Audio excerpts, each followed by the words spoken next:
Hello, hello, my beloved waking gods and goddesses. Welcome to my YouTube channel, Love, Truth, and Beauty.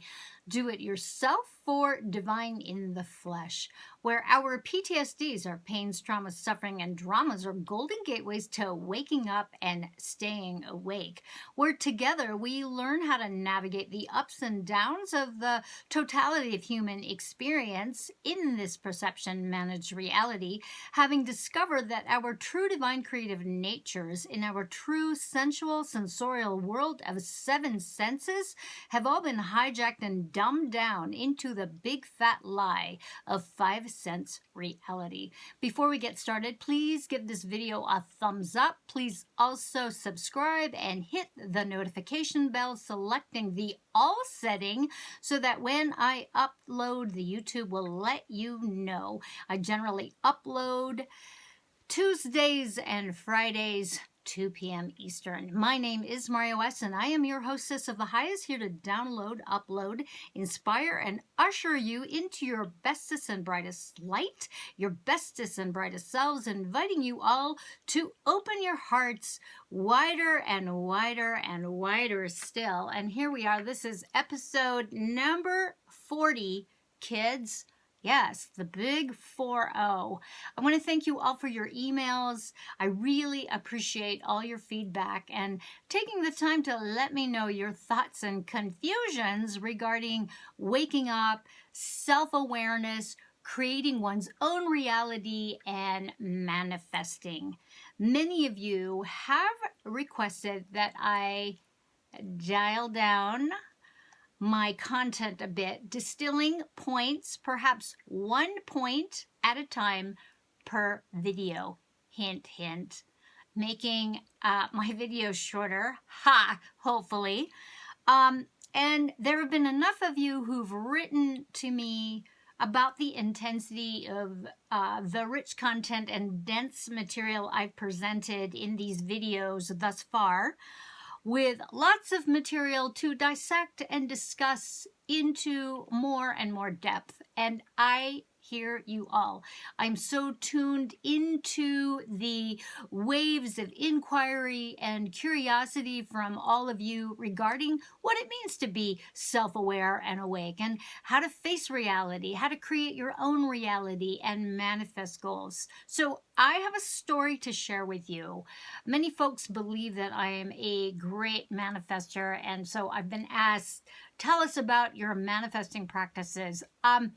I am a great manifester. It's true. I manifest fabulous, fabulous stuff, and I also manifest huge what the fox. So I run the entire gamut of the totality of human experience when it comes to manifestation. And it's funny how the events during my greatly anticipated and stressed over book tour in Europa last year clusterfucked enormously. I think about it, I'm still shocked. Now, these were events I had counted on manifesting fully for monetary reasons and getting my book translated into several languages, all of which I projected so much energetic, emotional, mental, egoic, uber importance upon that would have elevated my esteem and my self-worth and my creds as an author to be over the charts, really cool. But for circumstances beyond my control, none of the shit transpired last year at this time, where I made the choice to decline the translation offers to me, which at the time left me pretty spun out, very disappointed, extremely depressed, disoriented, feeling like I got majorly bitch slapped, as if the doorway to these opportunities were not exactly meant for me. And funnily enough, I consternated about the trip beforehand. Those of you who are my friends, you know this story. Even doubting that I should probably not go to this trip and cancel it. I even had two friends witness me talk myself into something that I honestly, in hindsight, didn't really want to do. Okay? So that was my soul speaking to me, trying to tell me that something was off. And rather than listen to my soul, I overrode my soul using my mind, using reasoning and logic. Okay?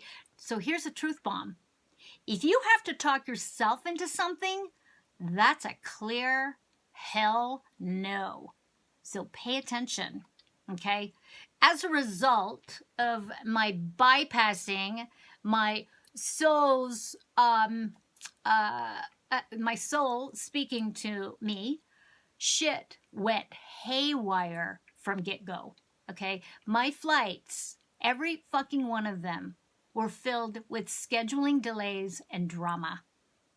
I was physically attacked and spat upon, called a patriarchy bitch apologist on the streets of Belfast after a delicious consolatory dinner which followed the cancellation of my 5th event in a row because my sponsors received threats that there would be troubles if I was allowed to speak. My sponsors were terrified for my safety because of the surprising volatile reaction to my work, my material. I'm like, what?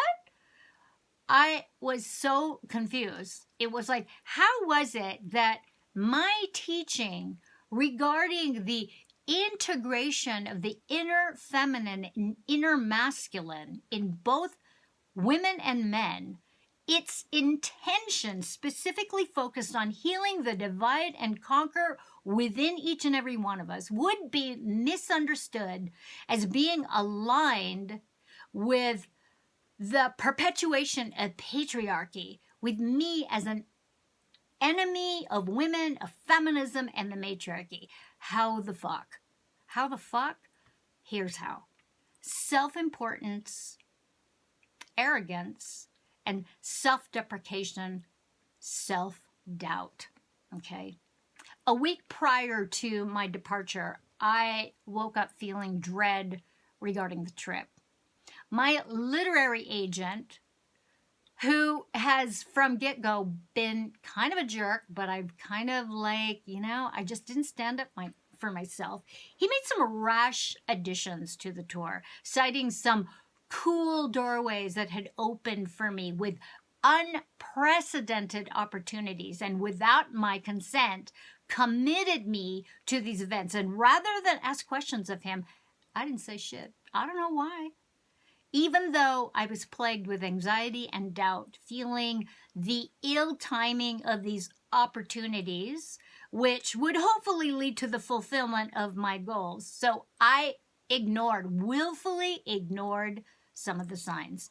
And in truth, with my now 2020 hindsight here in May 2020, those doorways of opportunities, though seemingly leading to my goal of getting my book translated, they were not my doorways to walk through, but I walked through them anyway. So we're going to focus on this polarity of self-importance / arrogance and self-deprecation / self-doubt, because this is at the helm of all mind control that gets us really spun and swaying back and forth with these extremes of choices, of opposition, polarities. Okay, so let me explain.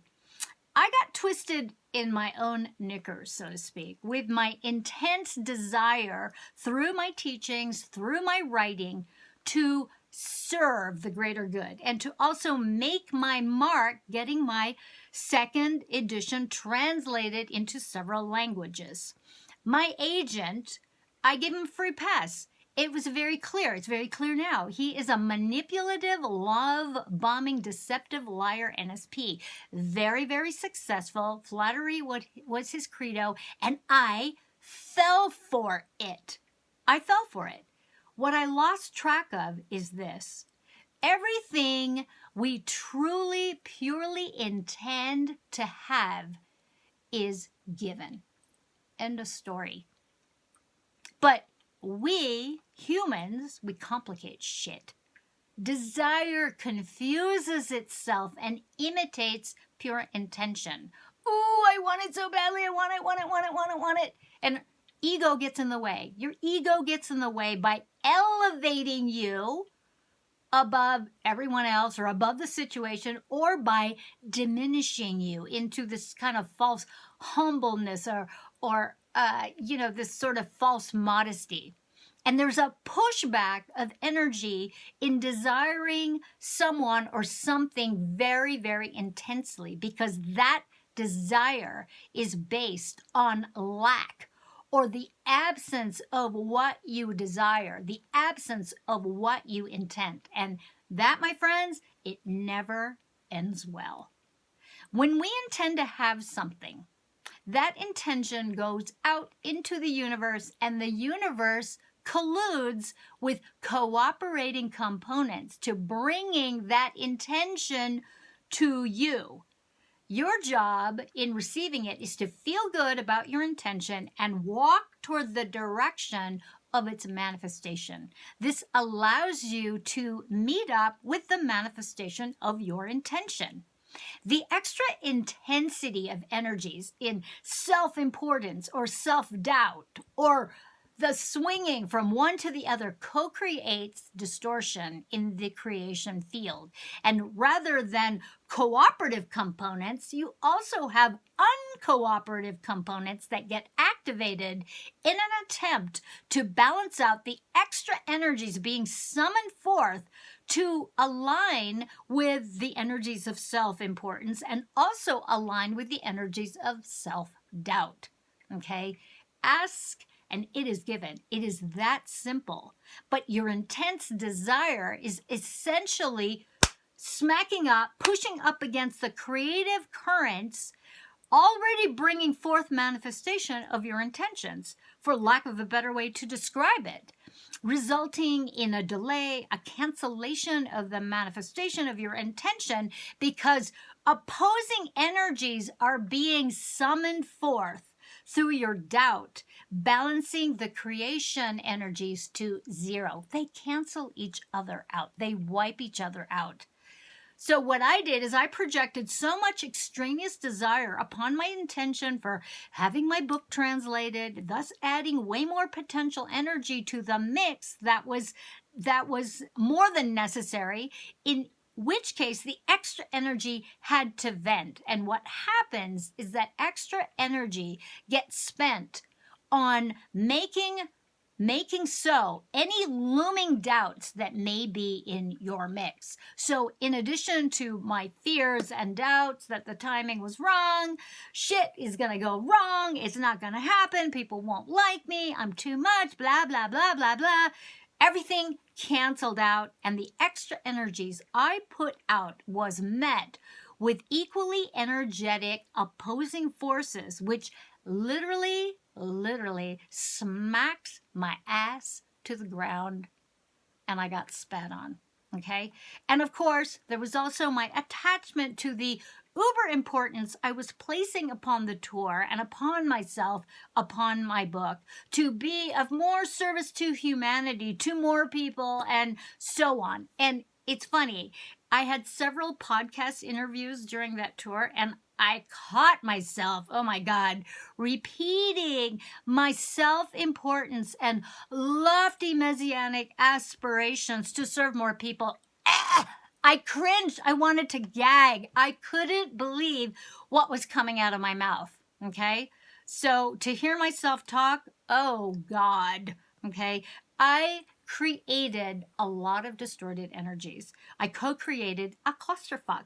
I made things way harder for myself and created drama because I was pushing up against my original intention with my insecurities, my overconfidence, and my intense desire to make everything so, to serve more people, blah, blah, blah, okay? All I needed to do was relax. what I needed to consciously do before my trip was to sit down quietly with my journal, do the squares polarity exercises to help me integrate all the and pull back every projection I had that I was projecting onto the tour, onto my events, onto the translation deals, onto my agent, and dissolve my self-importance and also dissolve my self-doubt and self-deprecation, flowing those integrated energies into neutral, allowing myself to receive and just enjoy the process. But I didn't do any of this. Moreover, I really needed to have a conversation with my agent to tell him full on the timing was off, listening to my soul who was telling me, cancel the trip. Yet, even in this clusterfuck, I have to really own the fact that I am still a winner. Things are always working out for me, and that is the truth, my friends.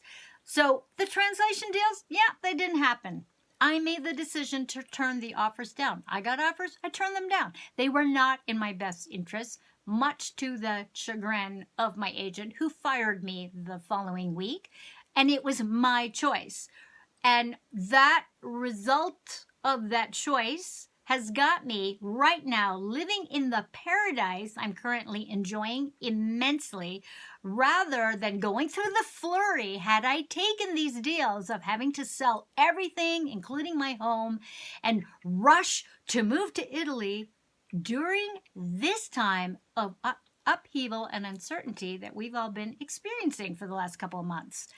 And also, because I turned this down, I was inspired to begin my new YouTube channel, this channel, at the beginning of the year. So, my loves, check yourselves. Check your polarities of self-importance and arrogance, and self-depreciation, deprecation, insecurity, okay, self-doubt. These polarities are critical to excavating in order to wake up to your personal truth and towards self-mastery and self-awareness to master and de-energize, neutralize the energy vortexes and the NSP manipulators that will rob you, vampire you of clarity, your creative life force energy, and enslave you and compel you to do things you really don't want to do by having you walk through doors that are not meant for you, that require the reflection of others to justify your experience, okay? You're going to be required to examine all the nooks and crannies regarding this topic for yourself, utilizing your superpower of focus, focusing on enjoying your life and feeling good no matter what the circumstance, knowing that what you've intended is coming toward you is key to unraveling this mental, emotional, physical, psychic tension of your desires to be self-important and arrogant as an escape to your self-doubt and insecurity. And overconfidence is not the same as having confidence. So check yourselves out, my love. If you're looking for somebody's approval, if you're looking for a thumbs up from somebody, if you're doing something because it's going to make you look good, pay attention to that shit. Do the squares. Okay, more squares. And I'm going to have the instructions down in the description box. I'm not going to take the time to go over it right now. Squares set number 1, heading number 1, desire to be important. Heading number 2, fear of being important. Heading number 3, desire to not be important. Heading number 4, fear of not being important. Set number 2, heading number 1, desire to be a loser. Heading number 2, fear of being a loser. Heading number 3, desire to not be a loser. Heading number 4, fear of not being a loser. Okay, set number 3, heading number 1, desire to matter. Heading number 2, fear of mattering. Heading number 3, desire to not matter. Heading number 4, fear of not mattering. Okay, set number 4, heading number 1, desire to doubt myself. Heading number 2, fear of doubting myself. Heading number 3, desire to not doubt myself. Heading number 4, fear of not doubting myself. Okay, bonus set number 5. Heading number 1, desire to know. Heading number 2, fear of knowing. Heading number 3, desire to not know. Heading number 4, fear of not knowing. Do feel free, my loves, to make up your own squares, polarities, exercises that are specific to unwinding your stuff. Engage this great work with curiosity. Okay, my love bugs, that's it. That's my speech. I'm hopeful this is helpful. It's nice to get some things out in the open regarding my life. Do give this video a thumbs up, comment about your experiences, and do share this with your communities, friends, and family members with whom you feel would benefit from my content. Please hit the subscribe button and hit the notification bell, selecting the all setting so that the YouTube will let you know when I upload next. And if you find value, enjoy, or benefit from my videos and my work, won't you please consider supporting my work through a donation? My PayPal link is right below, as is my contact information, or you can email me with any questions. Give me a week to 2 weeks to respond. You can also query about how to work with me one-on-one and train with me. You can also discover how to receive a free download of the first edition of my book, Effed Wide Open, The Rude Awakening of the Heart-Based New Humanity, or support me directly by purchasing one of the editions. The Amazon links are also below, as are my social media links to connect with me. I thank you so much for your participation and focused attention. I really do appreciate it. I appreciate you doing this work. Until next time, be the love that you are. Share your love. Be creative. Be kind. Notice the beauty that already surrounds you. Give thanks and appreciation for your life and all that you have. Here's to love, truth, and beauty, my loves. Mwah!